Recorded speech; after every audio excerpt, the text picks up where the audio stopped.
Corona Alert with Carrie Harrison, providing facts, not fear. Carrie Harrison with you, and while we're all locked down, shut in, having our quarantinis, and wondering what's next, many of us are saying, well, thank you so much, President Trump, for my $1,200 and a personal letter sent from the Internal Revenue Service signed by you. Sure, I had to wait an extra month for that check just so I could get a signed letter thanking you. I'm not sure how it works, but yeah. I want to introduce to you what is called a delegate. Now, a lot of us have heard the term, somebody's a delegate. What exactly does that mean? You know how to delegate responsibility, but there's a delegate in politics when candidates are running for president of the United States. And I want to introduce a woman I've gotten to know who's so much fun. She happens to also be the daughter of the famous Senator Barbara Boxer, who Californians love. Well, her daughter is just as fun and cool. This is Nicole Boxer, and you're running as a delegate for Joe Biden. Welcome. Thank you so much, Carrie. I'm so happy to be here, and thanks for the loving words about my mom. You know, I would say, 50% lover and 50% hater, but that's politics, and that's why I'm here. And I'm so happy for you that you got a check from Donald Trump. I did not. I'm an independent contractor, and some of us got left out of the loop. But you know what? I'm very grateful because we're doing okay. I'm going to tell you a secret. I probably was ineligible just because of my, independent contractor. If you're not living in Los Angeles, everyone here is. You tap dance on tables for a living, bag, that's right. Whatever. So you're an independent contractor. Mm-hmm. You have to go to the irs.gov website. There's actually a link that says "Pay me now." It's shocking. Normally, it's "Pay us now." You know what? I think I went there. I felt like it was a scam, and I went to the, like a fake website. So I had my husband do it, and I thought, now these scammers have my social security. Great. I totally blew that, but I'll go back and check that out. I could use $1,200. You know what? It'll pay the interest on all the credit card payments you've made with no income. So exactly. I vote yes. But let's get back to speaking of voting. What a good pivot point. And I'm so grateful to you for even taking an interest in this subject, because being a delegate to the Democratic National Convention is something that slides under most people. But what they do know about it is that maybe there's this one moment in the season of electing a president where where the nominee of the party becomes the actual official nominee, and it's official, and he chooses his vice president. Will delegates select that person? And sometimes it's unofficial. Like this year, we already know it's going to be Joe Biden, but there will be people that voted for Bernie. There'll be people that voted for Bloomberg and people that voted for Warren, including people that voted for Biden within the California delegation. And we have to find unity. And if we can't find unity, in fact, we will find harmony, and bring our different voices to the table so we can all get behind Joe Biden and beat Donald Trump. So Nicole Boxer, to understand it, you are in effect a representative. Much as your mother was a senator, you are a delegate representing all of us, and we vote you in to represent whoever we want to be that candidate. And if we don't vote for you, you don't get to go represent for that candidate, something like that. Absolutely. So, and this is a tricky one, guys. I mean, don't feel bad if you have no idea what Carrie's talking about.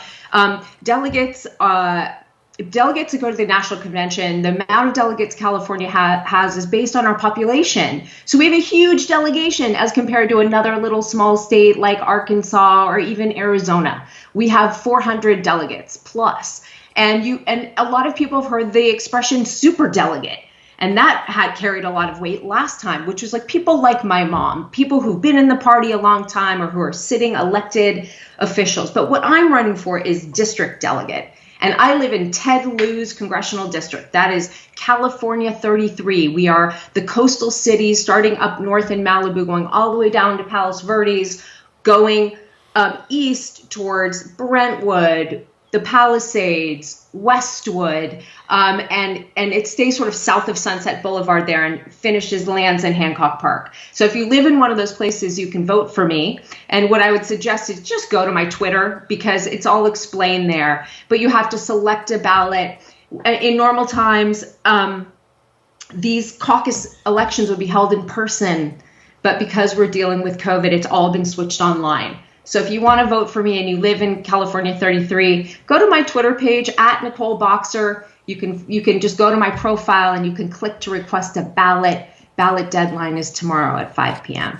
So, Nicole Boxer, I'm just going to read off some of the cities you represent because it's really a wide swatch, as you said. We're talking about Agoura Hills, Bel Air, Beverly Hills, Brentwood, Calabasas, El Segundo, Fairfax District of Los Angeles. I'm near there. I'm in West Hollywood.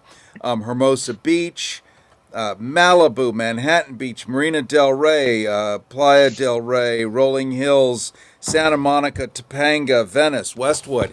So Yeah. it's a huge chunk. And let's just jump in. You mentioned Bernie Sanders earlier, Yeah. and a lot of Bernie Sanders supporters aren't sure what to do at this point because their candidate, well, he's gone. But he said specifically, empirically, voluptuously, and without hesitation, you must support Joe Biden because he is the alternative to Donald Trump. If you Yeah. don't support Joe Biden, you're going to get Donald Trump 100%. And if That's you're having right. a good time now, wait for another 3 years. Yeah. Yeah. I mean, I've always been a big believer of the things that unite us are the issues.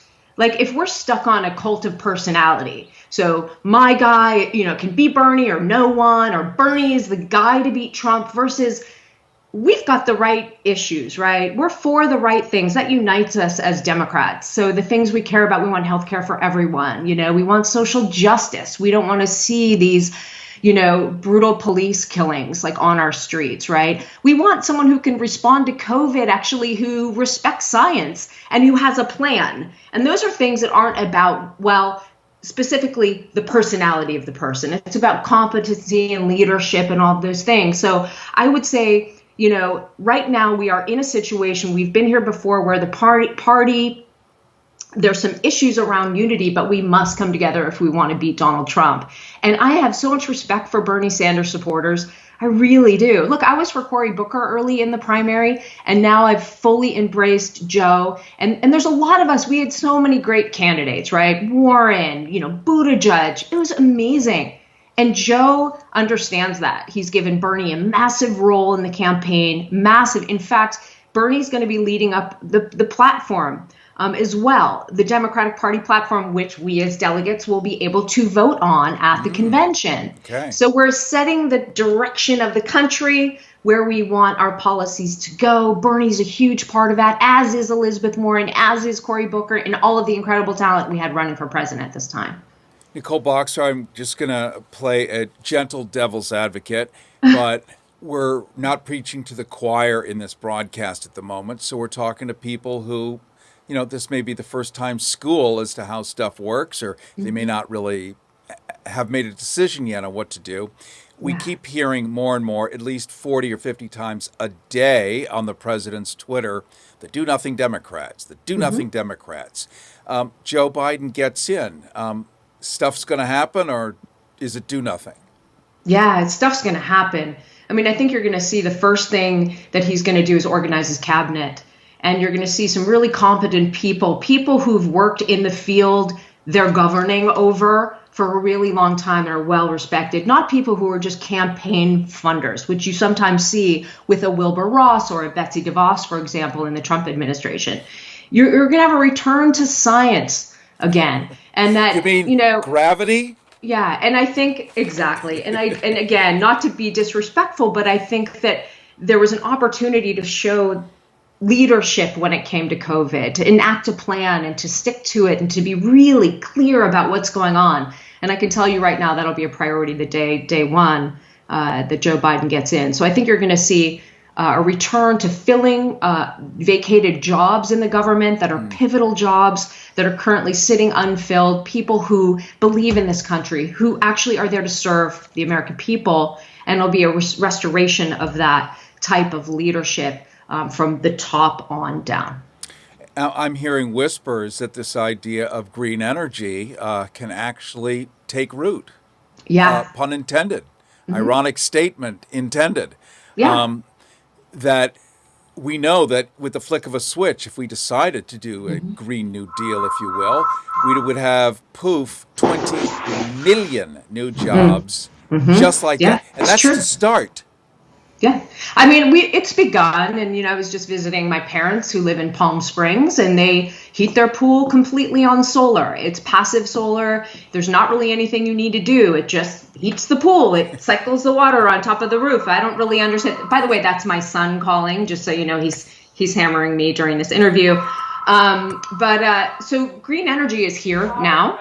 And it's going to only develop and become more readily available for people should Joe Biden get in. Should I deal with that? I think I'll deal with that. Hang on. Carrie Harrison with you. We're having a live Back, I gotta call you conversation back. with Nicole Boxer right now. She's running as a delegate, California's District 33, which covers a huge amount of the Los Angeles territory. And she's going to be representing Joe Biden, who is the presumptive nominee to be president of the United States. In fact, the only actual alternative. It is a dipolar situation. You have Donald Trump and you have Joe Biden. There is Yeah, nothing in between. So it's this that's or right. that.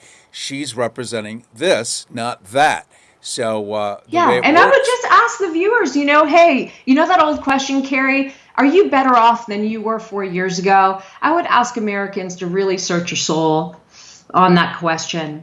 And I also would just, state that I've known Joe Biden personally since I was about 14 or 15 years old. I see him as someone who's a role model. There's a lot of misinformation about who Joe Biden really is, and I can tell you, person to person, that he's a kind man, a very when you sit down and talk to him, he listens to what's going on in your life. He was at my wedding. oh, I knew wow. his kids, and when he, for example, looked into the camera lens at my wedding on my wedding video and said, "Hey, Nikki, I just want you to be happy," that was coming from the bottom of his heart, and that's the man that I know him to be. So that's good. He gave me one piece of advice the one time I met him, and it was at the White House during the Obama administration. I have not been invited since then, by the way, for some reason that I can't disclose. Sure, I Mhm. can. And he was standing next to President Obama, and one day a year, the Greeks are invited to the White House. And my friend is a Greek Olympic gold medalist. So guess what? He got invited. Yeah, I was his plus one. And so nice. I got to meet President Obama and Joe Biden. And, I'm from Chicago. Obama's from Chicago. So we're talking Wrigley Field and hot dogs with relish and all the rest of it. And he said, "What do you do?" I said, "Well, I'm in radio." And so Joe Biden said, "Well, you've got a responsibility." I said, "Well, what's that?" He said, "You need to make a difference." Mhm. Because he was talking about all the Rush Limbaughs and all that out there. He Mhm. said somebody has to get out there and fight for the things that are Yeah, right in the world. And he and yeah, President Obama challenged me to do that. So, yeah. in our own little ways, we try to do that kind of thing. But that's the thinking that I Mhm. needed to take that next step. And I want Yeah, that kind of leadership. yeah, and I think a lot of Americans are tired of everything being about Donald Trump. It's always about him. Even COVID is about him. It's about, he lost a friend, and he's so sad he lost that friend, and the press is trying to make him look bad. It's not about the suffering that's actually going on across the country. And we need someone who has empathy again. We need someone who has compassion again, and who will come in on day one, as you said. I mean, I hate to say it, 1 in 5 Americans are hungry today, Carrie. This is a problem here in Los Angeles, people lining up for food at food banks. We have to do better. And, our economy it's twisted right now. We're in a situation, we're not sure how we're going to emerge. But I know the person I want to be making the decisions should not be consumed with how it affects them. It should be an issue of how it affects us. And so, November 3rd cannot come soon enough. But first, I'd love for everyone to tune into this delegate race and do what they can to help me get there, because I'll work so hard. So we're going to, in just a second, we're going to point out how people can actually do what you're inviting them to do. I can't, of course, make any recommendations, but what I can do is make the information clear to people. Yeah. I want to point out that what's going on with COVID and everything is not some big oops. Yeah. Like, oops, didn't know it was coming. Oops, didn't know to do this. Oops, didn't know not to send masks. Oops, didn't know, Jared Kushner was stockpiling them for not you. Oops, no FEMA. When there's a tornado or hurricane, FEMA. That's in one disaster in one county in one state. All 50 states, a national disaster, no FEMA. This is not an oops. This is a conspicuously deliberative plan, whatever that is. Yeah. We're talking about the inverse of that. We're talking about getting back to a government that governs. Because I hate to say it, but I'm going to make an analogy. The government is kind of like your cleaning lady. And it cleans for you. You don't clean for it.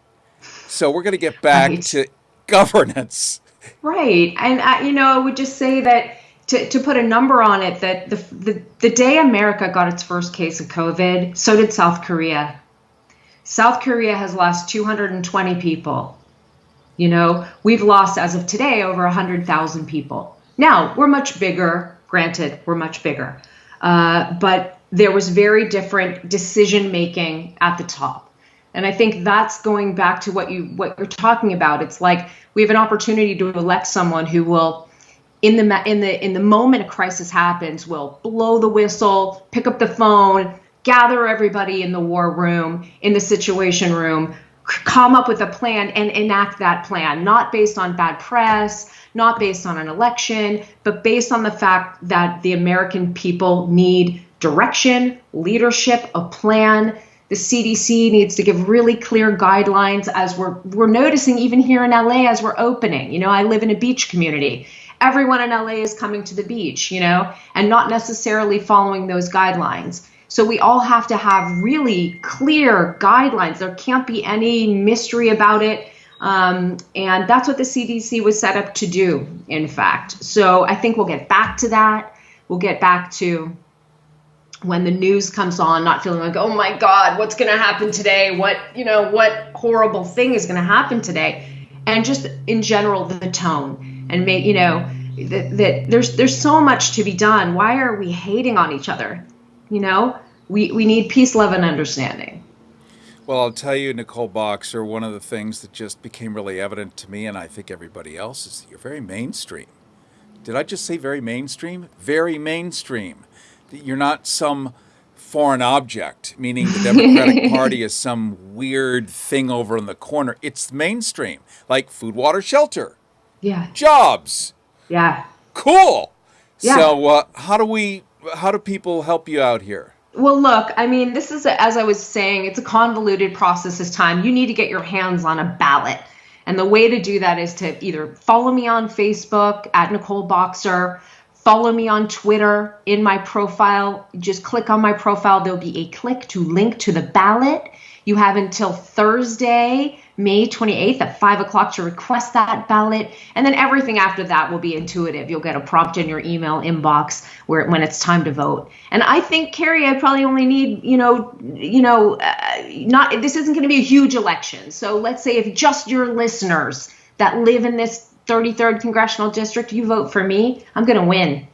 And, I'm not going to forget who sent me there and what my job is, which is to work my off to defeat Donald Trump, elect Joe Biden, and restore a little sanity and carry the values that we have, that we share here in the 33rd and across LA County and Southern California to the rest of the country. What a great way to end. Nicole Boxer, I want to thank you so much, running for Delegate, Congressional District number 33, which covers a big bunch of all of LA.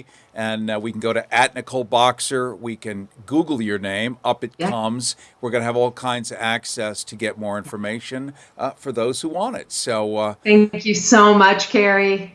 Thank you in advance for your service.